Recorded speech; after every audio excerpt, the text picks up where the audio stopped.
For Thursday, cloud.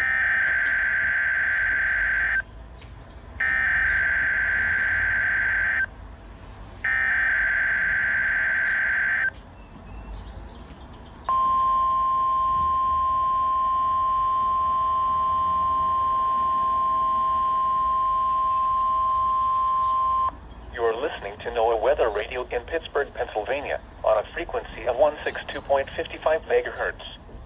The preceding tone signals were a test of the alarm device of this weather radio station. During potentially dangerous weather situations, specially built receivers will be automatically activated by these tones to warn of impending hazards. Tests of these receivers are conducted by the National Weather Service between 11 a.m. and 12 noon on each Wednesday.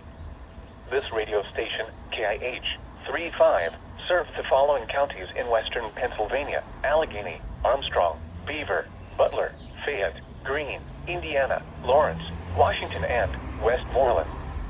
And in northern West Virginia, Brooke, Hancock, Marshall, and Ohio. And finally, in east central Ohio, Columbiana County.